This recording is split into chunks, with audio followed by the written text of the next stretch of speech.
लाखों की संख्या में कावड़िए इस प्रकार के होते हैं जो जीवन भर शाकाहार का पालन करते हैं, बिना पैरों में कुछ पहने हुए जाते हैं और श्रद्धा भावना से युक्त होकर सैकड़ों किलोमीटर दूर की यात्रा करके कावड़ चढ़ाते हैं। ऐसे में क्या यह उचित माना जाएगा कि वहां पर मीट भी पक रहा है और वो अपने गंगा जल से बनी हुई सामग्री का भी कुछ फलाहार ले रहे हैं?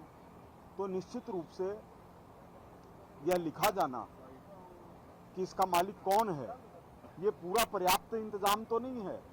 क्योंकि हम ये माने कि कोई व्यक्ति मुसलमान है तो वो मीट का ही व्यापार करेगा, कोई व्यक्ति हिंदू है तो वो नहीं करेगा, लेकिन इसके बावजूद भी कुछ रोक लगती है। इसको और चीज़ों को बढ़ाया जाना चाहिए।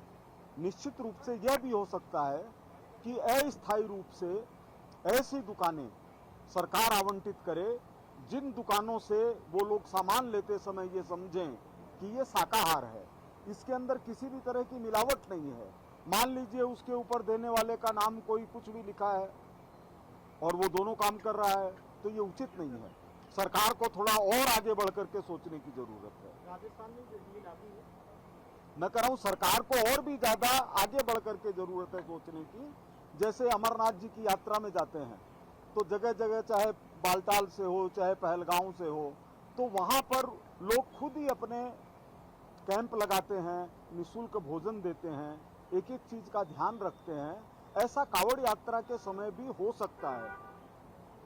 दूसरा एक जो हालात, जयपुर ग्रेटर नगर निगम ने एक आदेश जारी किया कि आपकी दुकान मीट की हलाल की है या झटका की है वो आपको लिखना पड़ेगा। तो ये क्या पूरे शहर में लागू होना चाहिए, क्या राजस्थान में पूरे में लागू है? देखिए, मैं तो हेरिटेज से जुड़ा हुआ हूं और मुझे इस बात के ऊपर घोर आपत्ति है कि हेरिटेज के क्षेत्र में कांग्रेस की मेयर हैं और अभी तक अवैध मांस की दुकानें चल रही है। अवैध मांस से कई सारे लोगों की मौतें होती रही हैं। अवैध शराब से 50-100 मौतों का सिलसिला बिहार और उत्तर प्रदेश में देखने में आता रहा है। अवैध मांस की दुकानें बंद होनी चाहिए और जो लाइसेंसधारी मांस की दुकानें हैं उनको प्रॉपर उन नियमों का पालन करना चाहिए।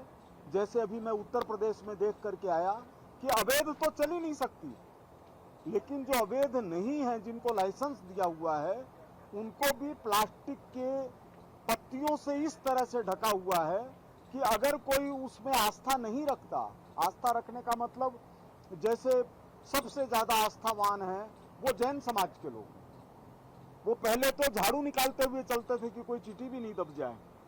वो पूजा करने के लिए जा रहे हैं, उनके सामने मांस कट रहा है, तो उसको कम से कम ढका हुआ होना चाहिए। जीव तो बराबर है, जीव बराबर है।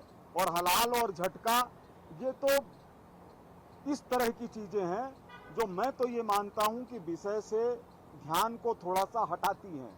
मेन चीज ये है कि जयपुर के अंदर अगर कांग्रेस शासन से लगे हुए लोग अवैध शराब का धंधा करते हैं, अवैध भट्टियां चल रही है, अवैध मांस की दुकानें चल रही है, नशे का कारोबार चल रहा है।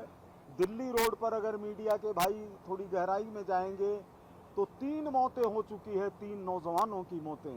और करने वाले कौन हैं? वही लोग हैं जो कांग्रेस के जमाने से करते आ रहे थे। तो क्या कांग्रेस के लोग इतना घुसे हुए हैं कि उनको छांटने में इतना टाइम लग रहा है? ये उचित नहीं है। सरकार आपकी समय क्यों लग रहा है? इसलिए समय लग रहा है कि यह सरकार न्याय में विश्वास करती है, सीधे गला तो पकड़ नहीं सकते।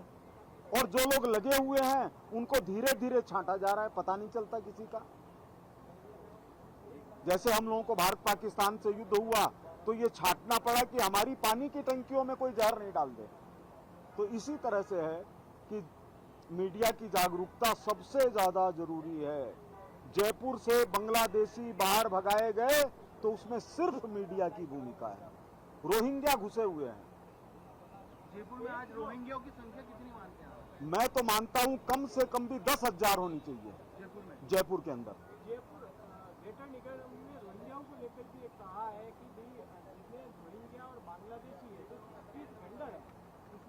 पहचान करेंगे कि रोहिंग्या और बांग्लादेशी उनको बाहर किया जाए, इसमें उनकी पहचान होगी? देखिए, ये ढीली बातें हैं, हम लोग ये नहीं समझते। मीडिया में कोई बात आनी होती है तो सीधे आती है, उसको बदल बदल करके नहीं कह सकते। चैनल में आएगा सीधा आएगा, अखबार में छपेगा छप करके रहेगा। अगर हम कोई चीज चाहते हैं कि हम पहचान करेंगे तो आपके पास पहचान का क्या तरीका है? आप डीएनए टेस्ट तो कर नहीं सकते, उनको जानते नहीं है। लेकिन जो लोग बाहर के आए हुए हैं, जो ये बता नहीं सकते, जैसे शांति नगर इलाके के अंदर मैं गया, सीधे पता चला कि ये लोग रोहिंग्या हैं, वो नाम ही नहीं बता पाए कहां से आए हैं। शरीर में जगह जगह इंजेक्शन के निशान लगे हुए हैं। अगर ये चीज अंदर घुस गई और हमारे भारत के लोगों ने जिस तरह से पंजाब को झेलना पड़ा नशे के कारण, वो राजस्थान के अंदर आ गया तो बहुत खराब स्थिति होने वाली है। चीन को उभरने में सैकड़ों साल लग गए थे, जिस चाइनीज को हाथ लगाओ वही नीचे गिर जाता था। पंजाब में यही स्थिति हो रही है, गांव में, राजस्थान के अंदर बढ़ना शुरू हो गया है। ये हमको रोकना पड़ेगा और ये हमारी पीढ़ियां बर्बाद करने के लिए ज्यादा है, ये शौक पैदा करने के लिए कम है। ये है कि भारत की पीढ़ियां कैसे कमजोर हों।